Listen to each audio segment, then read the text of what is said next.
The immaculate walls of the private hospital reflected the artificial light while Warren waited in the spacious office. His fingers drummed on the arm of the leather chair, betraying the anxiety he was trying to hide. The air conditioning blew a cold that couldn't diminish the heat of growing anguish in his chest since the first call about the worsening of Liam's health condition. Warren adjusted his tie, a nervous habit acquired during years of tense negotiations, but no corporate meeting had ever prepared him for this conversation. "I've built buildings that touch the sky, transformed abandoned lands into works of art, but I can't find a solution to save my own son," thought Warren, feeling the weight of powerlessness compress his chest like an invisible hand. The door opened, and the doctor entered with a folder in hand. His eyes already communicated the diagnosis even before his words could form. Warren felt every muscle in his body tense like violin strings about to break. The specialist sat across from him, carefully placing the test results on the polished table. "I've examined all the results, consulted international specialists, reviewed every published study on this condition. I wish I had different news to share, Warren," said the doctor, his voice carrying the weight of decades delivering similar verdicts. "Medicine has limitations that, even with all available resources, we cannot overcome at this moment." Warren ran his hand through the grey hair at his temples, a gesture that betrayed his vulnerability.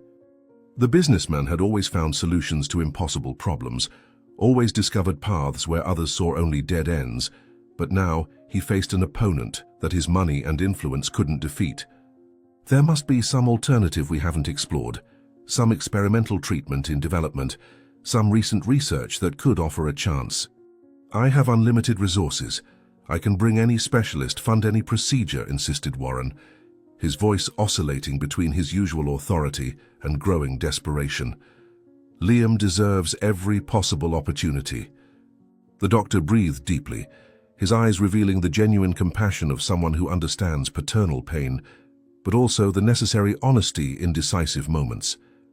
With deliberately slow gestures, he showed the images and results, explaining in simple terms the merciless complexity of the condition. Each word was a stone added to the wall of reality rising before Warren. "We've verified every viable possibility, consulted the best specialists worldwide. The multiple organ failure has progressed beyond the point where medical interventions could reverse the condition," explained the doctor, maintaining the professional tone that years of practice had refined, although his eyes revealed genuine regret. "If we had identified the symptoms earlier, perhaps the story would be different." Warren felt the impact of the words like a physical blow. His mind went back to the previous months, recalling subtle signs he had ignored, consultations postponed due to unavoidable business commitments, complaints attributed to the normal fatigue of an active child. Guilt enveloped him like a suffocating shadow. His ventures thrived, his buildings defied gravity, but he had failed in the only truly important construction, protecting his son's life. "How much time do we have left?" asked Warren, each word coming out like painful fragments of glass scratching his throat. "I need to know how much time is left to say goodbye." The doctor closed the results folder with deliberate slowness, as if trying to prolong those last seconds before the final sentence. The silence in the office was so dense that Warren could hear the clock mercilessly marking the precious moments slipping away from him. Through the window, dark clouds were gathering, foreshadowing the approaching storm, a climatic coincidence that seemed to reflect his personal tragedy. "We're talking about hours, Warren. Perhaps until dawn if the medications can sustain basic functions," the doctor finally responded, his voice adopting a softer tone. "I recommend that you spend this time by his side, saying what needs to be said. Presence often communicates more than words." Warren felt the world spin around him, the doctor's words reverberating like funeral bells. Hours. Just hours. How to condense a lifetime of inadequately demonstrated love, of postponed moments, of unfulfilled promises into a few brief hours. How to say goodbye to a son who barely had the opportunity to live. The injustice was so overwhelming that momentarily, Warren imagined his own heart might stop right there. "I appreciate your frankness, Doctor. I know you've exhausted all possibilities," said Warren, rising with visible effort, as if he had aged decades in minutes. "I'll spend every remaining minute by my son's side." The corridor to Liam's room seemed to stretch infinitely, each step heavier than the previous one. Warren moved automatically, guided only by the paternal instinct that led him to his dying son. Around him, the hospital maintained its relentless routine. Efficient professionals fulfilling their duties, visitors waiting for news, lives continuing normally while his silently crumbled. How will I explain to Meredith that the son she considered her own will no longer be with us tomorrow? How will I return home without Liam? Reflected Warren, his body advancing mechanically, while his mind protested against the merciless reality. Upon reaching the door of the room, Warren paused briefly, trying to compose himself before entering. Through the glass, he observed Meredith sitting by the bed, holding the hand of the stepson she deeply loved. The sound of equipment monitoring Liam's increasingly weak vital signs penetrated the door, reminding Warren that each sound signal represented a precious moment slipping away. I need to show strength for him. I cannot allow him to notice my despair in the final moments we'll share, Warren muttered to himself, breathing deeply before opening the door and entering the room where his son was fighting his final battles. The atmosphere in the room was dense, impregnated with the characteristic hospital odor and the palpable tension of lives suspended between hope and acceptance. Liam rested on the bed, surrounded by equipment and tubes that seemed to consume his diminished presence. His skin, once radiant with life, now presented a yellowish tone, and his deeply sunken eyes remained closed in a restless sleep. Warren felt a physical pain as he contemplated his son reduced to such a fragile version, life visibly escaping with each laborious breath. Did the doctors communicate any news? Asked Meredith upon seeing him enter, her eyes swollen from crying, already anticipating the answer, but desperately clinging to the possibility of an unexpected miracle. Was there any change in the original diagnosis? Warren couldn't articulate a verbal response. His desolate gaze conveyed to Meredith everything she feared to confirm. He slowly approached the bed, as if fearing that any sudden movement might accelerate the inevitable. He carefully sat on the edge and took Liam's small, cold hand between his own, feeling the fragility of the childish fingers, so different from the vigorous little hands that used to grasp his during walks in the park. "Liam, my son," Warren began, but the words dissolved in his throat, suffocated by overwhelming emotion. How to adequately express unconditional paternal love? How to manifest regret for each absent moment, each missed school event, each story not shared before sleep? Meredith, sensing that Warren needed privacy with his son, silently rose. She gently caressed Liam's thin hair in a final gesture of tenderness and lightly touched her husband's shoulder, communicating solidarity in the face of the unthinkable. Her almost imperceptible steps marked her discreet withdrawal, leaving father and son alone in their final encounter. "Do you remember when you insisted so much on building that treehouse in the backyard?" Warren began, his voice finally finding a path through the oppressive pain. "I promised we would do it the following weekend, but that moment never came. There are so many promises I made and never kept, so many moments I wasted thinking we would have infinite time." Memories flooded Warren, Liam's birth, the first toothless smile, the initial hesitant steps, the first babbled words. He vividly recalled the day when the little one declared his desire to become an architect just like Daddy, and how his chest swelled with paternal pride. He remembered the childish drawings of impossible structures that Liam created, and that he carefully kept in his drawer at the office, promises of a future that now would never materialize. "I would greatly like to go back in time and choose differently, son.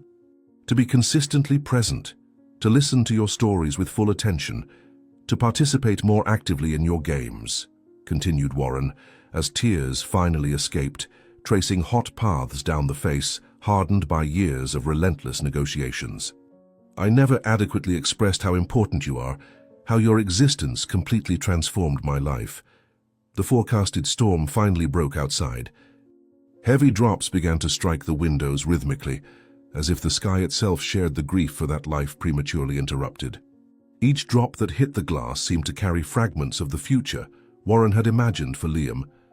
The high school graduation, entering university, the continuation of the family business, the potential grandchildren he would never meet. "Your mother would be extremely proud of the extraordinary boy you've become, Liam." You inherited from her that natural kindness, that look that always finds qualities in people, even when they apparently don't deserve it," said Warren, gently stroking his son's hair. "She left us too early as well. Perhaps she's waiting for you, to take care of you better than I managed to." The storm intensified considerably, lightning periodically illuminating the room in ghostly flashes that revealed every detail of the painful scene. The father leaning over his son, the equipment pulsing its mechanical symphony, the medication bottles that no longer produced significant effects. The rain now fell violently, punishing the city as if trying to purify all worldly sorrows. "When you were born, I solemnly promised your mother that I would do absolutely everything to protect you, to ensure you had the best possible life." "It seems I've failed at that fundamental promise too," confessed Warren, his voice broken with emotion. "I built an impressive financial empire, but I couldn't build enough time for you." The monitors continued their merciless work, recording the life gradually abandoning that small body. Warren observed the graphs and indicators on the equipment without truly understanding them, knowing only that each negative oscillation meant approaching the final moment. How much time remained? 1 hour? 2? The uncertainty constituted an additional form of emotional torture. I was never particularly religious, Liam. You know that about me. I always believed we could control our destiny through consistent effort and unwavering determination, continued Warren, holding his son's hand more firmly, as if he could anchor him to life. "But today I'm sincerely praying, son. Praying that you won't experience pain, that you'll find true peace, that somehow you'll understand how deeply you are loved." A particularly violent thunder shook the hospital structure, making the lights momentarily flicker. For a terrifying instant, Warren felt his heart compress, fearing that this was the ultimate moment, that the equipment would cease functioning and take Liam away during that brief second of darkness. But the lighting returned almost immediately, the emergency generator activating efficiently. "I deeply regret every opportunity lost with you, because I was excessively busy building things that now seem completely insignificant," whispered Warren, leaning to kiss his son's feverish forehead. "If I could trade all my achievements for one more complete day with you, I wouldn't hesitate for even a second." The wind howled furiously outside, like a lament for the tragedy unfolding within those walls. Warren briefly imagined the entire city around, people dining with relatives, watching television programs, planning future activities, completely unaware that his personal world was ending in that hospital room. Life would continue relentlessly, indifferent to his individual pain. "I want you to know unequivocally that you completely transformed my existence, Liam. Before your arrival, I was just unbridled ambition and compulsive work. You taught me about unconditional love, about finding genuine joy in seemingly insignificant moments," continued Warren, allowing memories to flow freely. "Remember how you laughed when I carried you on my shoulders through the garden? How excited you got on Christmas Eve? These moments constitute my truly precious treasures." An exceptionally powerful lightning illuminated the entire room, followed almost instantly by a deafening thunder that made the windows violently vibrate. The lights flickered again, this time for a more prolonged period, before the alternative system completely took over the energy supply. In that brief moment of dimness, Warren had the fleeting impression of noticing a slight movement in Liam's eyelids, as if his son was trying to wake up for a final farewell. "I'm here, Liam. Right here with you." "I won't leave under any circumstance," murmured Warren, gently squeezing his son's hand. "I'm holding your hand firmly, as I did on your first day of school, remember? You were so apprehensive, and I promised everything would be perfectly fine." At the hospital's secondary doors, partially protected from the stormy fury by a small overhang, a small and completely soaked figure took advantage of a moment of distraction from the security guard to sneak in stealthily. The girl, moving quickly like a shadow through the service corridors, sought refuge from the violent storm that had transformed public roads into improvised streams. The storm punished the city with increasing fury, turning streets into improvised streams and forcing everyone to seek shelter. Zoe ran desperately, her small bare feet barely touching the soaked ground, as she searched for any refuge against the icy water that seemed to penetrate to her bones. Her thin body trembled, not just from the cold, but from the fear of spending another night exposed to the elements. When she spotted the imposing structure of the hospital at the end of the street, her tired eyes shone with a spark of hope. "I just need to get in and find a warm corner until the rain passes. Nobody will notice me if I stay quiet," she muttered to herself while observing the movement at the back entrance. The lights in the hospital's service area dimly illuminated the delivery yard, where some employees ran to protect themselves from the rain. Zoe waited patiently, hidden behind a large trash bin, until everyone disappeared. When the last white uniform vanished through the door, she took a deep breath and ran, her feet making small wet noises on the asphalt. The service door was almost closing when she managed to slide inside like a small wet cat seeking shelter. "I made it in. Now I need to hide before someone sees me and sends me back into the storm," she thought, while discreetly wringing the hem of her shirt, trying not to leave puddles of water that would betray her intrusive presence. The hospital's service corridor was silent at that hour. Only the distant hum of machines and the occasional echo of voices reached her attentive ears. Zoe moved like a shadow, sticking to the walls, stopping at each corner to check if anyone was coming. Her clothes, though simple, were always kept clean, a last vestige of dignity she preserved even living on the streets since becoming an orphan. Now soaked, they weighed on her small body as if made of lead. Dad always said that cleanliness was as important as medicine. "Clean people are respected, Zoe, even the poorest ones." That's why I always wash my clothes in the fountain at the square," she recalled, feeling the familiar tightness in her chest that always arose whenever she thought of her father. As she turned a corridor, Zoe noticed a half-open door from which came a dim light. She approached cautiously and peeked inside. It was a small room for medical reports, empty of people but filled with papers, folders and exams spread over an illuminated table. The place seemed perfect for shelter, isolated, heated, and apparently rarely frequented at that hour of the night. She slid inside and silently closed the door behind her, finally allowing herself to relax a little. "How lucky to find this empty place. I can stay here until I dry off a bit, and maybe even sleep for a few hours without anyone finding me," she whispered, as her curious eyes scanned the room looking for the best place to hide. The illuminated table caught her attention. On it, various medical exams and reports were organized in small piles. Out of pure childish curiosity, Zoe approached. She didn't understand many things about medicine, but she had grown up watching her father work, and some images and terms were familiar to her. That's when her eyes fell on the name in the header of one of the reports. Liam. Liam. He seems so young from the data here. He must be about my age, she thought, as her fingers lightly touched the paper, almost as if she could feel the presence of the unknown boy through those cold documents. Without realizing it, Zoe began to examine the exams more carefully. Images of organs, colored graphs, values in tables. At first, everything seemed just a tangle of meaningless information. But then, something in the patterns of spots in one of the images triggered a vivid memory in her mind. Like lightning crossing the night, Zoe was transported 3 years into the past, to her father's modest clinic. "Look, Zoe," her father said, pointing to similar spots on an exam on his improvised desk. "These spots here are not the disease progressing as everyone thinks. It's an allergic reaction to the medication. If we identify it in time, we can reverse the process. If not..." He didn't complete the sentence, but the look of despair in his eyes said it all. Zoe blinked, returning to the present with frightening clarity. Her wide eyes fixed on the images in front of her, recognizing patterns identical to those her father had shown. The memory of her sister Olivia withering in bed while doctors insisted on treatment that was actually killing her flooded her mind. "They're exactly the same as Olivia's tests before." Before she left, she whispered to herself, feeling hot tears contrasting with her cold skin still wet from the rain. The fragments of memory fit in her mind like pieces of a terrible puzzle. Her father, a brilliant doctor but discredited by the medical community, had discovered that a certain medication caused fatal reactions in people with a specific genetic mutation. He had spent the family's entire fortune on research to prove his theory and save Olivia.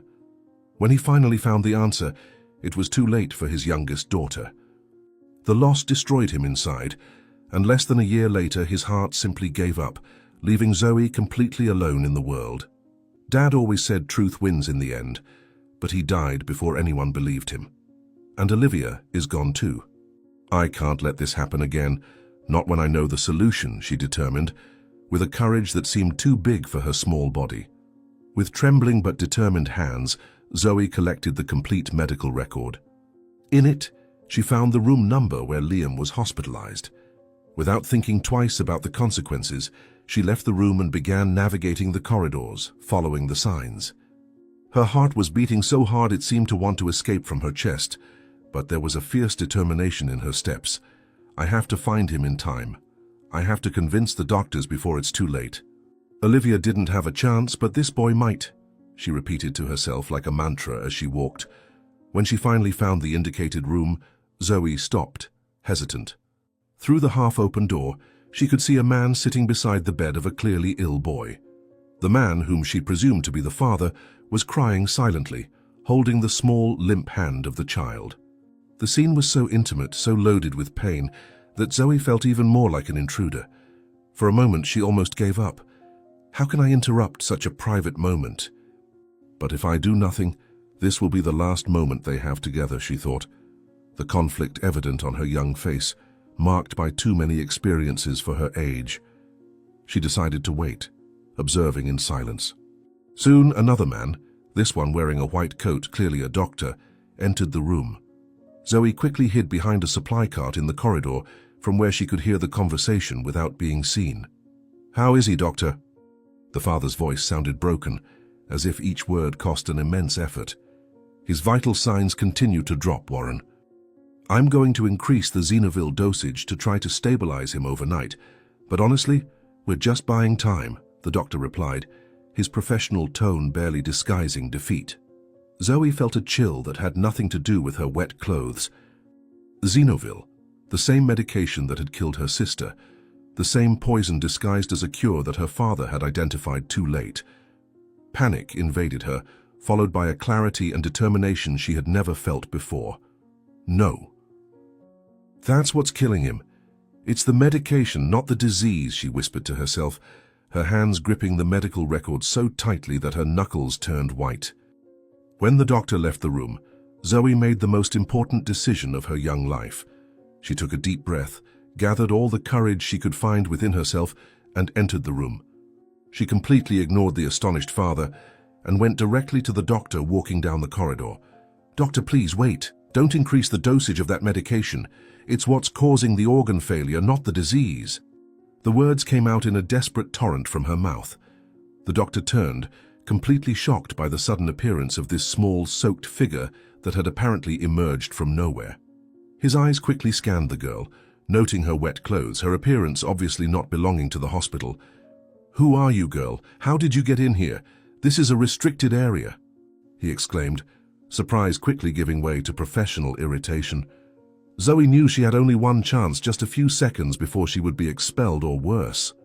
Her father's words echoed in her mind. "When truth is urgent, Zoe, don't worry about formalities. Speak directly, speak with conviction. That doesn't matter now. Please, apply hydrofluorate immediately." My father was a doctor and discovered that Xenovil causes a fatal reaction in people with a rare genetic mutation. Liam's tests show exactly the same pattern my sister had before she died, explained Zoe, her words coming out fast but precise. The doctor's face went from surprise to indignation in a matter of seconds. His eyes narrowed and his posture became rigid, authority emanating from every inch of his body. "This is complete nonsense. I've been a specialist in this syndrome for over 30 years, girl. How dare you question my diagnosis based on what? Vague comparisons with cases you probably don't even understand." The doctor's voice echoed down the corridor. "Security. We have an intruder in room 12. Warren, Liam's father, was paralyzed by the confusion of the scene unfolding before him. One moment he was saying goodbye to his dying son, the next an unknown soaking wet girl was invading the room making medical claims. It was too surreal to process in his emotionally devastated state. "Who is this child?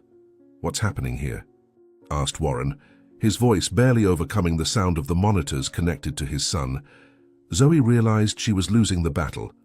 The doctor wouldn't listen to her. The father was too confused to help. And from the sound of heavy footsteps approaching, security would arrive at any moment. If she wanted to save Liam, She would have to act on her own, just as her father would have done. "Please, doctor, I'm begging you. The hydrofluorate will neutralize the reaction and save the boy."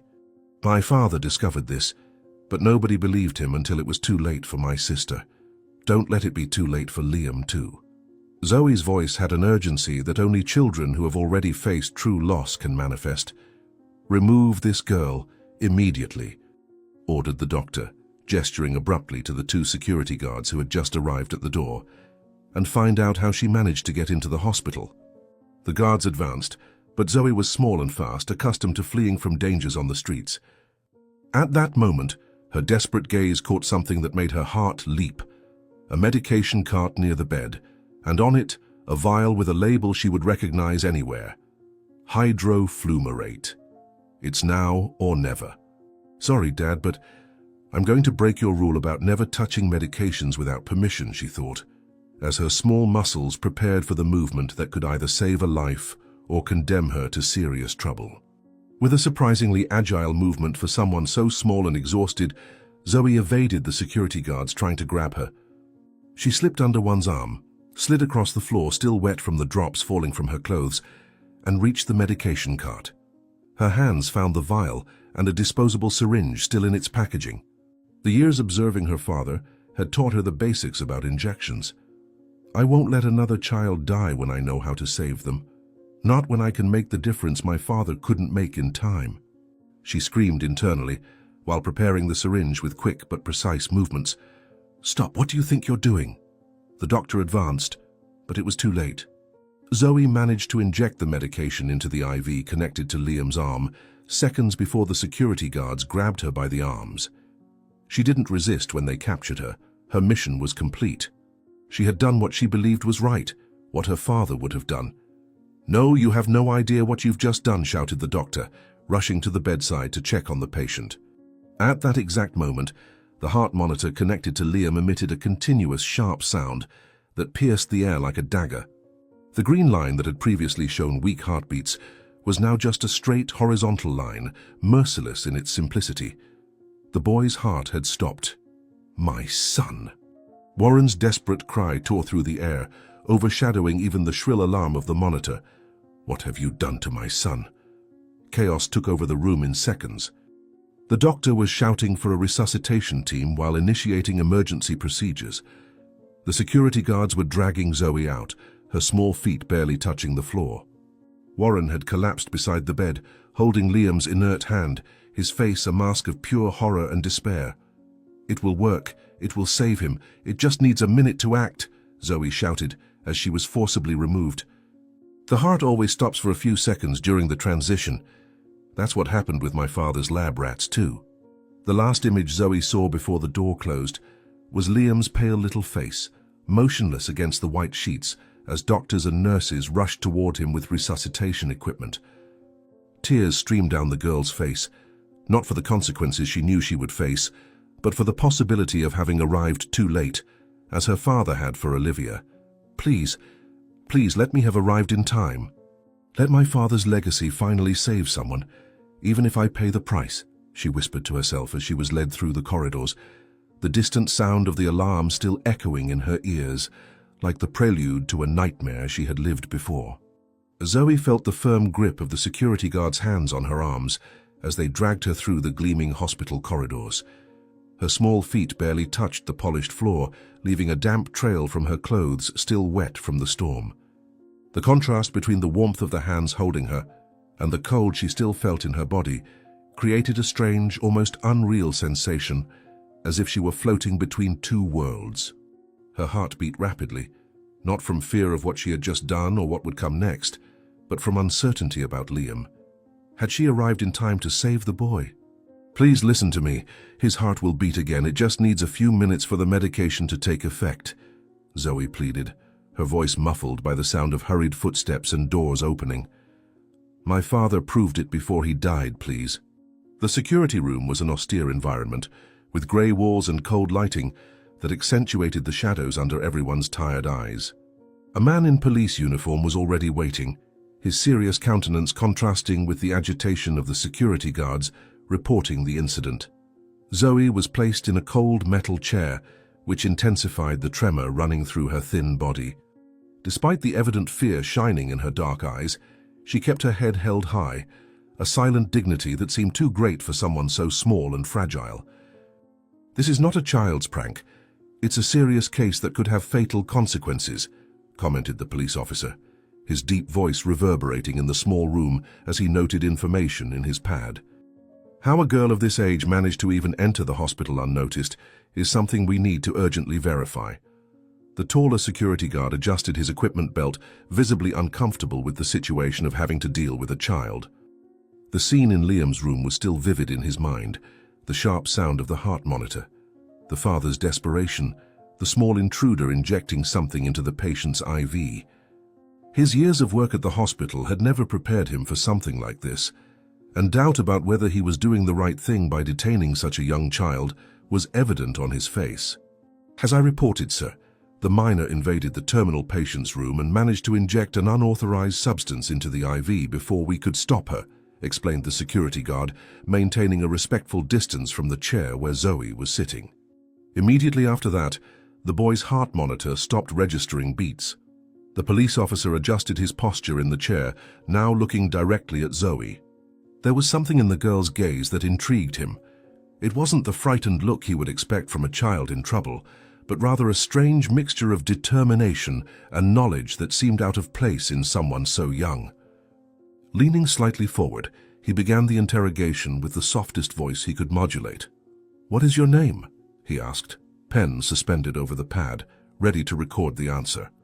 Zoe took a deep breath, as if gathering all the courage of her 11 years of life before responding. Her small fingers intertwined nervously on her lap, but her voice came out surprisingly firm, despite the slight tremor. "Zoe Antonia Carter," she answered, holding the officer's gaze. "Please, sir, you need to believe me. That boy will live if no one reverses what I did."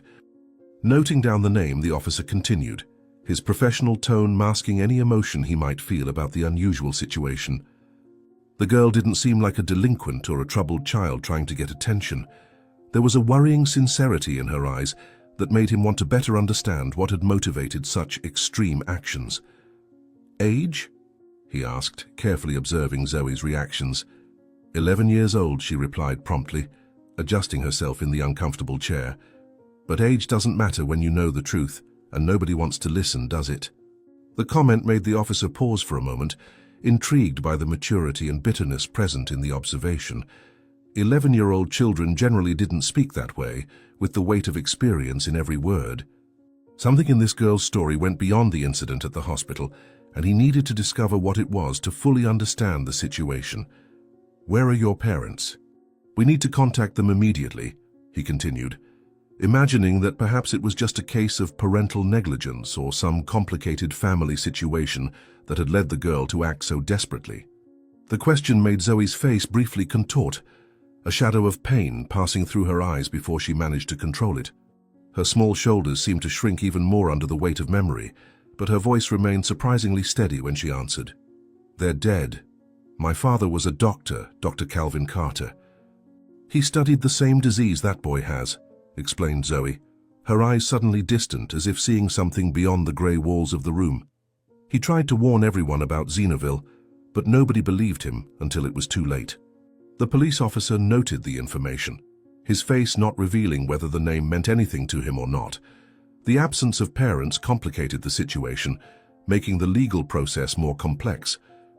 It wasn't just a matter of reprimanding a child for an impulsive act. There were issues of custody, social assistance, and institutional responsibility to be considered. "Do you have any legal guardian? Someone we can contact?" he asked, already anticipating the answer from the girl's lonely look. Zoe lowered her eyes for the first time since entering the room. Her small fingers squeezed the damp fabric of her pants, as if seeking some comfort in this simple gesture.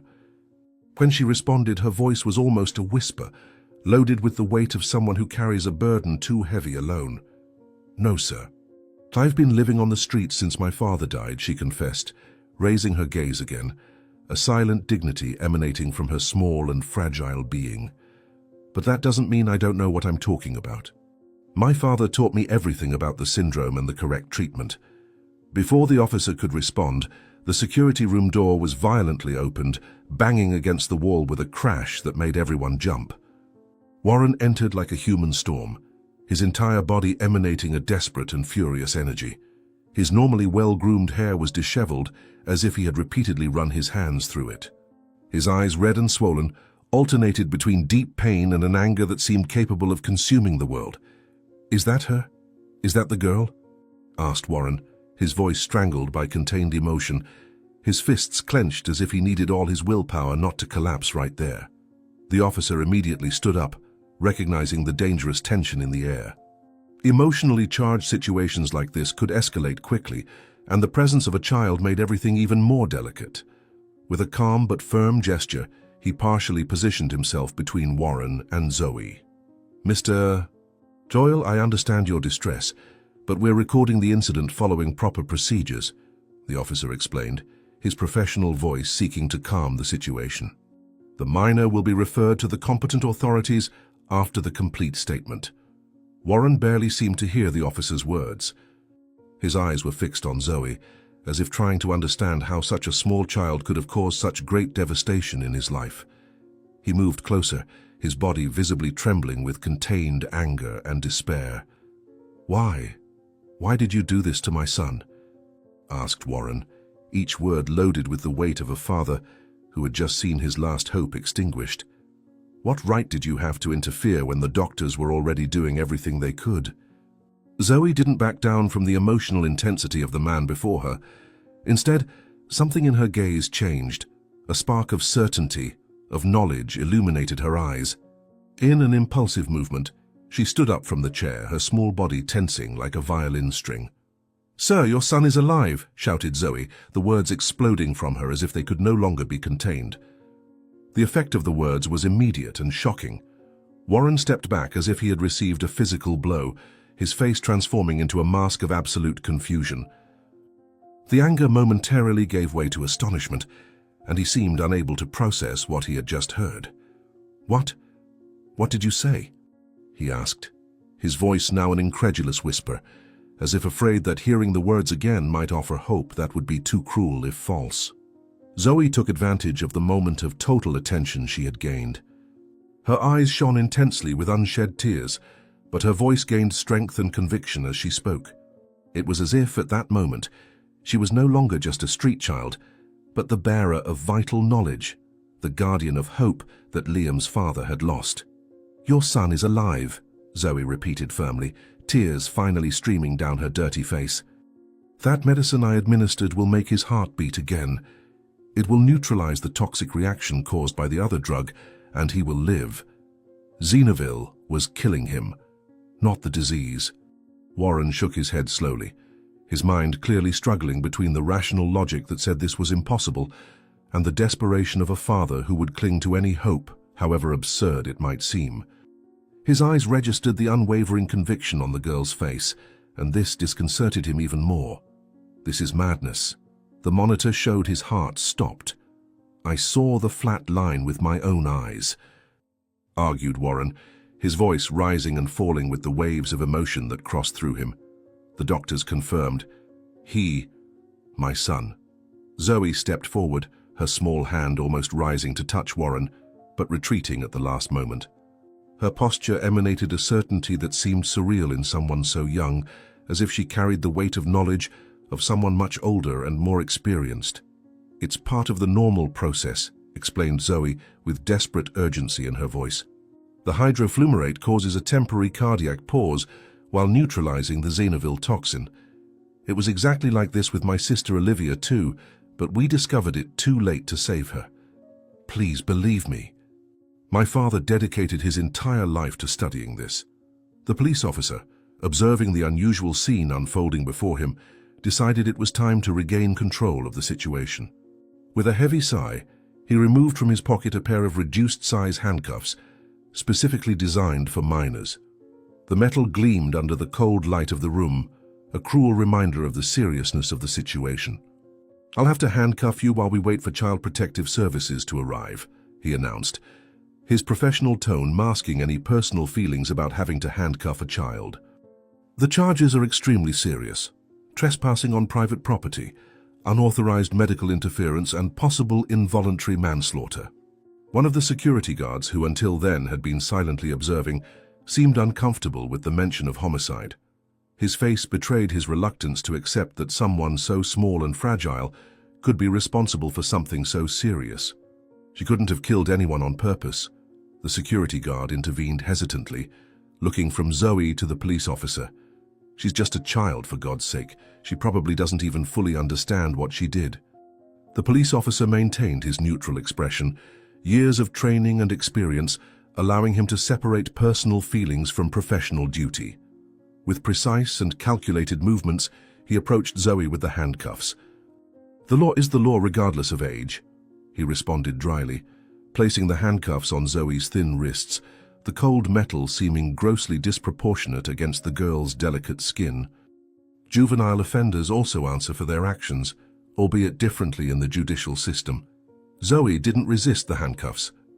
On the contrary, she seemed almost indifferent to them, as if they were just another inconvenience in a life already full of difficulties. Her eyes remained fixed on Warren, an almost supernatural intensity in her childlike gaze, as if trying to transmit the truth directly to the soul of the man in front of her.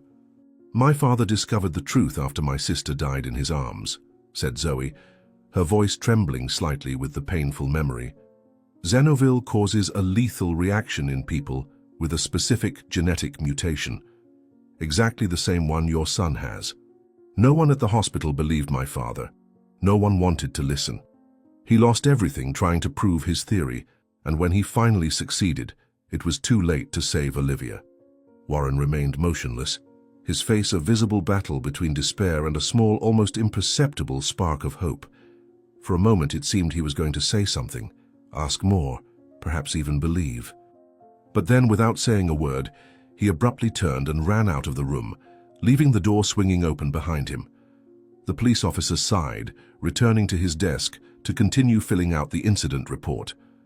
The sound of the pen against paper seemed strangely loud in the sudden silence that fell over the room. Zoe, now sitting again with her handcuffed hands on her lap, seemed to have aged years in minutes.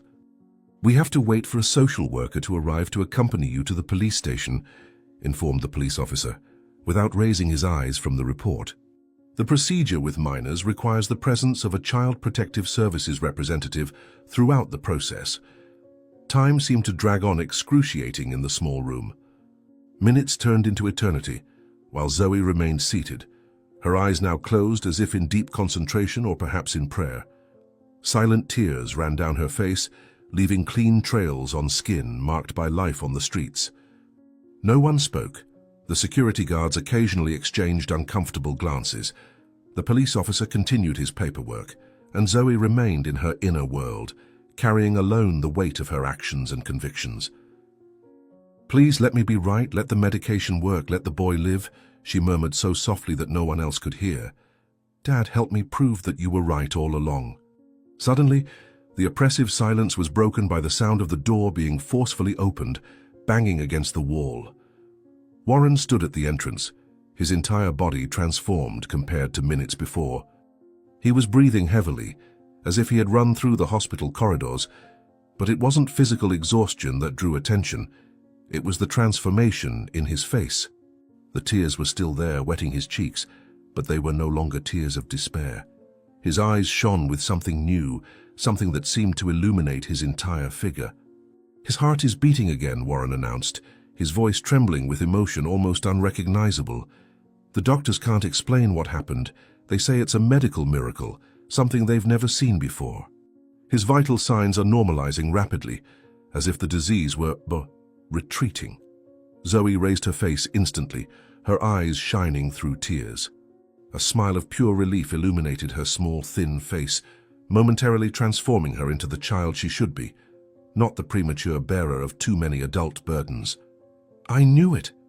I knew it would work!" she exclaimed, her voice choked with emotion.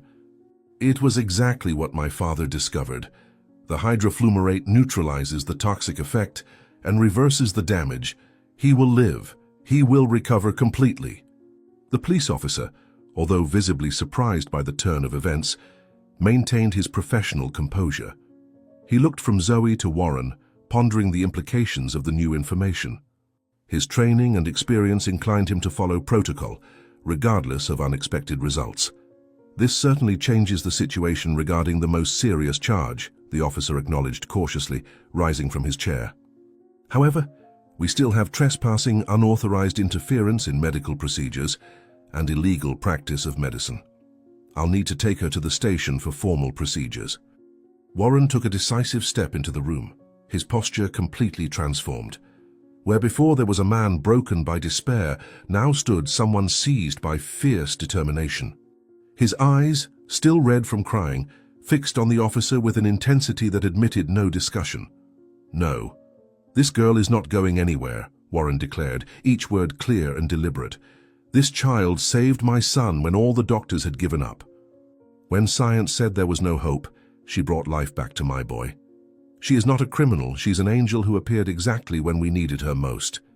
The summer sun generously bathed the gardens of the Doyle mansion, creating an almost magical setting of celebration and renewal. Colorful balloons danced gently in the breeze, their shadows drawing ephemeral patterns on the impeccably trimmed grass. Festive banners stretched between century-old trees, silently proclaiming the victory of life over death, of hope over despair. In the center of the lawn, where once there was only silence and concern, now echoed children's laughter and exclamations of joy. Liam, with his rosy cheeks and bright eyes, ran with a vitality that seemed miraculous to those who had seen him months earlier, confined to a hospital bed, his fragile body fighting for each breath. "Pass the ball to me. I'm open!" Liam shouted to one of his friends, his arms extended, his agile body strategically positioning itself on the improvised field. "Let's score one more goal before they call us for cake." Warren observed the scene from afar, under the generous shade of a leafy tree, his heart overflowing with a gratitude that words could never adequately express. His eyes, once clouded by despair and helplessness, now reflected a deep serenity, as if he had made peace with the universe that had almost taken everything from him.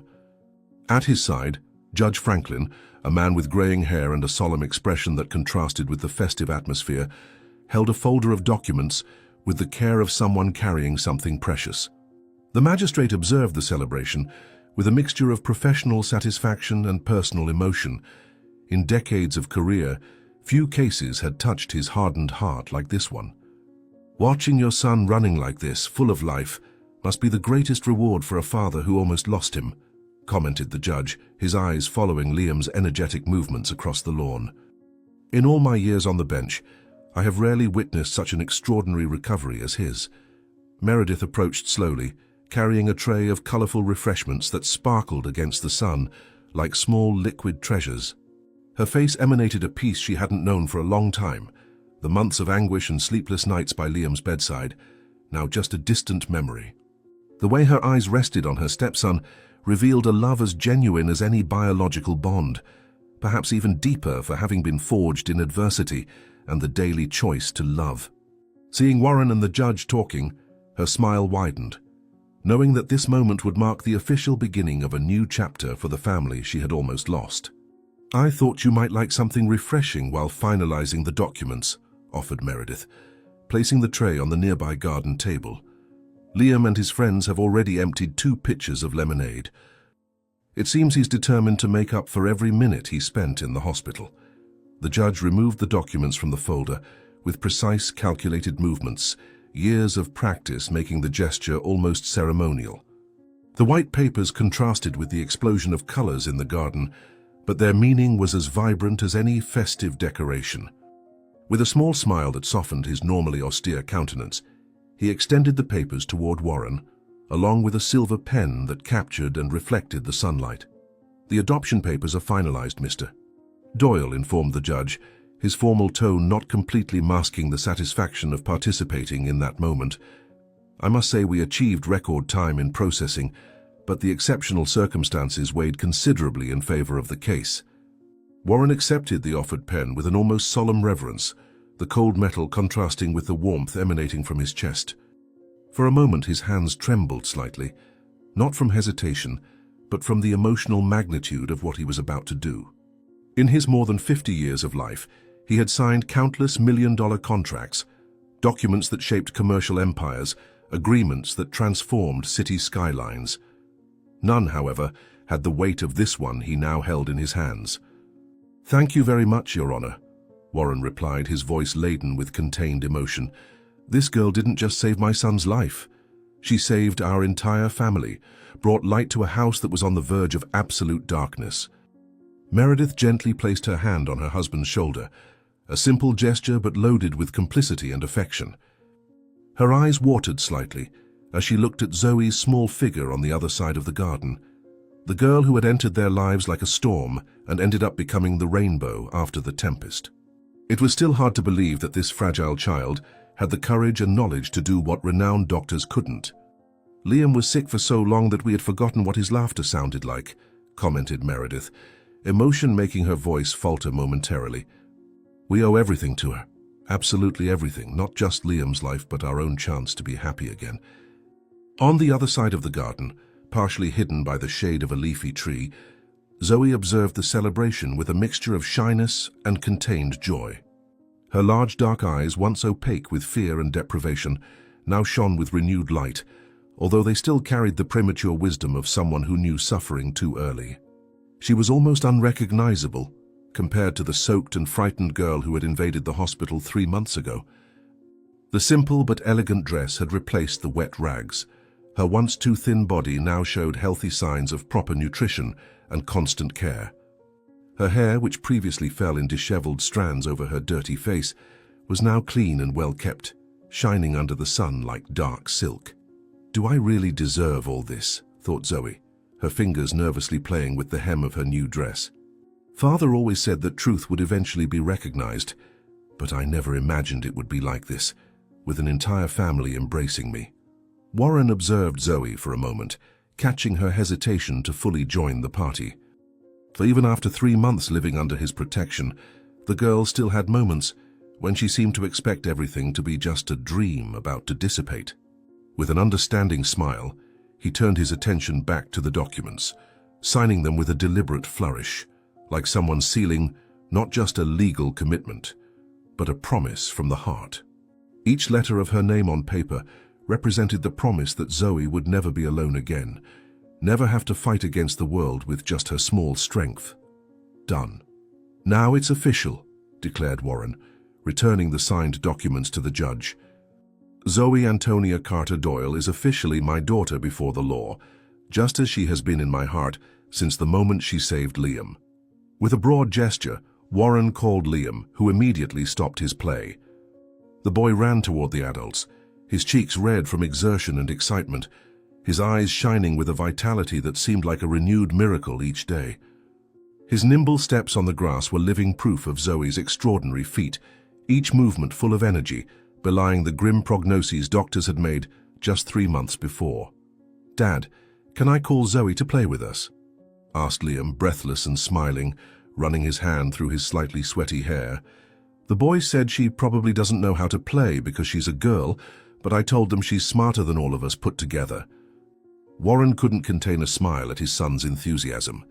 Liam had always had a generous heart, but his near-death experience seemed to have amplified his capacity for empathy and gratitude. The way he had quickly accepted and embraced Zoe as part of the family was one of the greatest blessings of this extraordinary journey they had traveled. "Of course, son," Warren replied, exchanging a knowing look with Meredith. "But first, we have a very special surprise for both of you, something we've been preparing for weeks."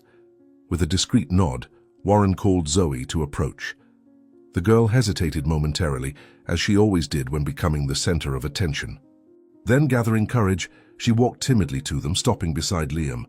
Even after months together, it was still possible to notice the subtle difference between them. While Liam exuded the natural confidence of a child who had always known security and love, Zoe carried the instinctive caution of someone who had learned too early that life can change drastically in an instant. "Zoe," Warren began, his voice taking on a solemn and emotional tone. "A few months ago, when all the specialist doctors had given up, and I was preparing to say goodbye to my only son, you appeared like an unlikely angel. Soaked by rain, with nowhere to sleep, you still put the life of a stranger above your own safety." Liam looked alternately at his father and Zoe, his eyes wide with the solemnity of the moment. Beside him, Zoe stood erect, her small shoulders bearing the weight of Warren's words with a dignity that seemed too great for her age. Her eyes, however, revealed the vulnerability she tried to hide, the persistent fear that happiness might be ephemeral, as it had always been in her short but intense life. Today, thanks exclusively to your extraordinary courage and the knowledge your father passed on to you, Liam is here, healthy and strong, running and laughing like any child his age, continued Warren, placing a hand on each child's shoulder. And we as a family have discovered that true bonds are not necessarily those of blood, but those forged in the fire of trials and true generosity. Meredith approached, her hands slightly trembling with emotion. Her eyes welling up reflected the same feeling of gratitude and admiration that emanated from Warren. For her, who had chosen to love Liam as her own son when she married Warren, Zoe's arrival completed a circle of chosen love, not imposed by biological circumstances, but infinitely more valuable for being the fruit of conscious decisions.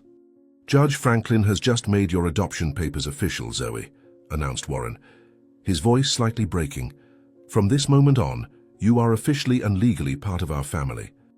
Our daughter, Liam's sister and bearer of a legacy that saved and will continue to save many lives. Liam's face lit up with a radiant smile that seemed capable of outshining even the sun on that perfect afternoon. Without hesitating for even a second, he launched himself towards Zoe, enveloping her in an enthusiastic hug that almost knocked her over. His joy was so genuine, so pure, that for a moment all the adults present felt a twinge of envy at the childish capacity to celebrate the present moment without reservation. I knew it. I always knew you would stay with us forever, exclaimed Liam, hopping with joy, still hugging Zoe. I always wanted an older sister to teach me things and protect me like you did. Now we're officially siblings. Zoe remained momentarily static in the embrace, as if her body still didn't know how to properly react to spontaneous demonstrations of affection. Slowly, her arms rose and returned Liam's embrace, while silent tears began to stream down her cheeks. These were different tears from the many she had shed throughout her young life, not of pain or fear, but of a happiness so intense that it seemed almost impossible to contain in her small body. I never thought. After I lost my family, I thought I would always be alone, whispered Zoe, her voice almost inaudible but laden with emotion. Thank you for accepting me, for believing in me when no one else did. Meredith knelt before Zoe, at eye level with her. With delicate movements, she took from her pocket a small carved wooden box, obviously ancient and carefully preserved. Her gentle eyes met Zoe's, wordlessly communicating the understanding that no new beginning should mean erasing the past that shaped us. This belonged to your father, Meredith explained softly, offering the box to Zoe. The hospital kept his personal belongings after his passing. When we learned who he was and what he had discovered, we made sure to recover these objects.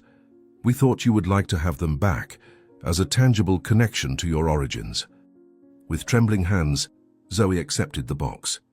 The weight of the object in her hands seemed disproportionately large for its physical size, as if it contained not just material objects, but fragments of her father's soul. Slowly, like someone performing a sacred ritual, she opened the lid. Inside, resting on worn velvet, were a visibly used stethoscope and an old medical badge with the photo of her father, Dr. Calvin Carter. The sight of those objects, so intimately associated with the paternal figure, brought a wave of memories. Her father leaning over patients, explaining procedures to her, promising that one day the truth would prevail. "Thank you," whispered Zoe, her voice almost vanishing as she pressed the objects against her chest, as if she could thus absorb something of her father's essence. "This means more to me than I can express." Warren approached, his countenance revealing that there was still more to be shared. His face displayed that peculiar expression of someone who holds an especially significant surprise, something capable of transforming an already extraordinary moment into something truly transcendental. He exchanged a quick look with Meredith, receiving from her a small nod of encouragement. "There's one more thing, Zoe," announced Warren, his tone revealing the importance of what he was about to say. "Thanks to your father's detailed scientific notes, which you showed us, we finally managed to prove the dangerous toxic reaction of Xenofil in patients with the specific genetic mutation that affected both Liam and your sister Olivia. Zoe's eyes widened, a spark of hope mixed with old pain lighting up in her dark pupils. Her small body became completely still, as if fearing that any movement might dissipate the words she had so longed to hear for years, that her father was right, that his fight had not been in vain, that the truth had finally come to light.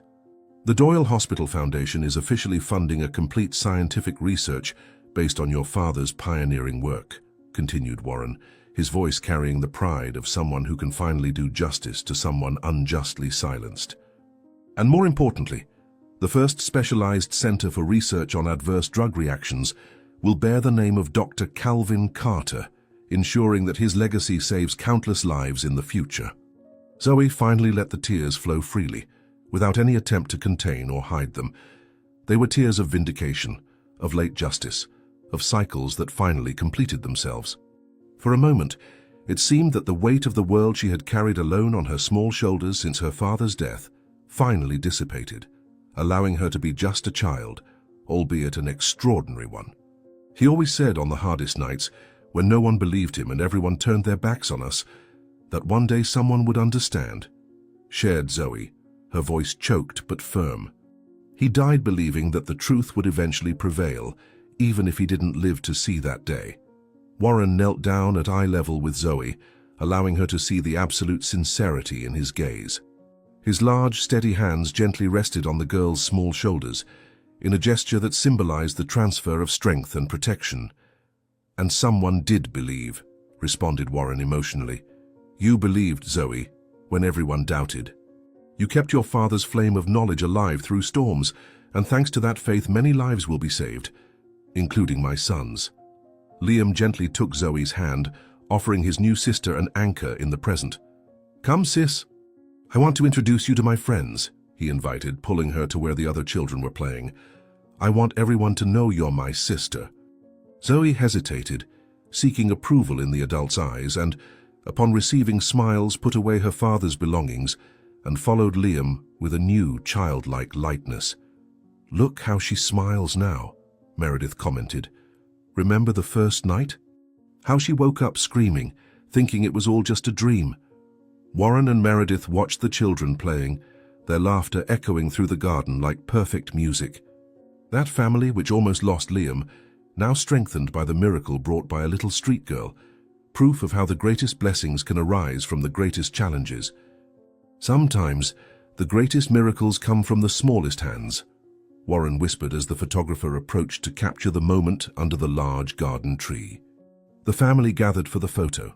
Warren, Meredith, Liam with his flushed face, and Zoe with a genuine smile.